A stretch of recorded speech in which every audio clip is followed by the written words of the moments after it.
Hey, what is going on, guys? I'm your host, Mr. McFlerpy, and today I'm bringing you Storytime episode number 2! That's right. So, last story episode, you want to call it, I was telling you guys about how I broke my collarbone in PE. This time I'm going to tell you how something else broke, but this time it wasn't done by me, and it wasn't somebody, it was something. This story happened in 2013 in the Major League World Series playoffs. Alright, I am a diehard Boston Red Sox fan, always have been and always will. And I'll actually tell you a quick little story of how I became a Red Sox fan. It's actually quite interesting. So, I come from an Italian family, and my grandpa is 100% Italian. He's a purebred, to say the least.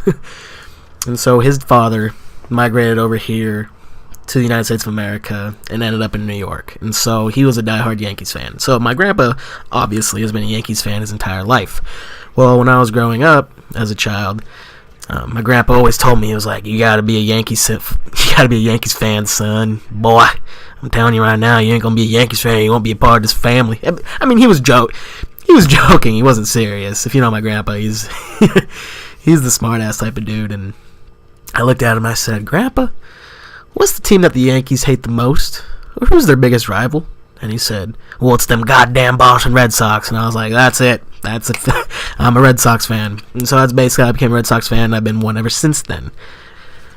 There's been some upsides to their franchise and a lot of downsides, but hey, I'm not complaining. In my lifetime, I've experienced them winning the World Series 3 times, so there's no downside to that. But anyways, that's how I became a Red Sox fan. Let's move on to what actually happened in the World Series that made me want to share the story with you guys.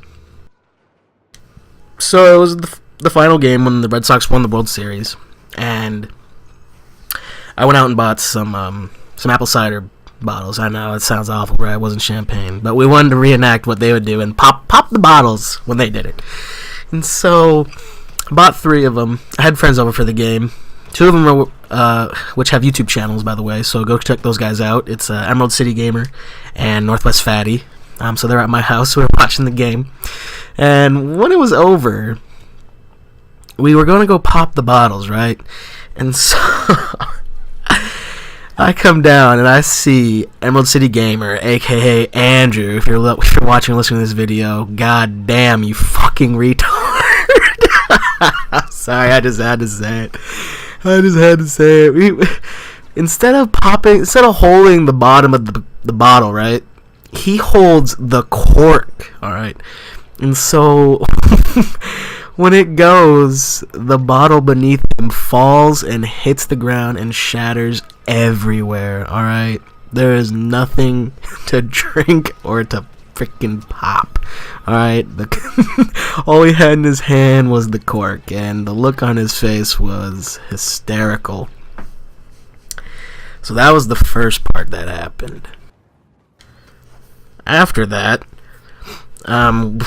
we had 2 more left, so we're like, alright, let's just do the next one.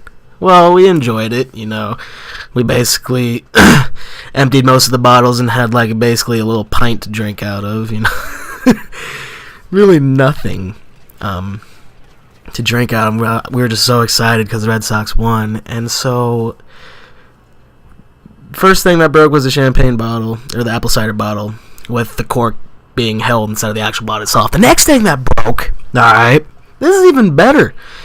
My friend, Northwest Fatty, if you're watching this, you broke my goddamn trash can. So he was like, man, this bottle's pretty indestructible if you ask me. And so what does he do? He takes the bottle over to the trash can, which is a plastic trash can, by the way. It's one of those cheap-ass ones with the flip-up lid. And he was pounding the bottle on it. And the bottle wasn't breaking. So what does he do? He takes the thing and literally smashes and throws it in the trash can. The fucking trash can breaks, not the bottle. That's the funniest shit. He was just like, what the fuck? So the trash can breaks, the bottle doesn't break, and so he's literally sitting there for about 2 minutes determined to break this motherfucking bottle, and he eventually does. But Holy shit, that whole night, that whole sequence, like, I've never experienced anything like that in my life. Oh my god, it's clear as day looking back at it, and it's it's one of the funniest and most like memorable moments of my lifetime. It was a great day all around because the Red Sox won, you know, they got the championship. Wasn't happy about the trash can breaking, but who gives a shit? It was a fucking plastic trash can. The fact that the bottle the trash can and not the other way around was just hysterical. But yeah, so that is story episode number 2 for you guys. Hope you enjoyed this story. But other than that, I'm gonna let the rest of this multiplayer gameplay play out. I'll see you guys in the next story episode and or video that I release for you guys. I am, as always, your host, Mr. McFlerpy. Hope you guys have a great day. I'll talk to you later.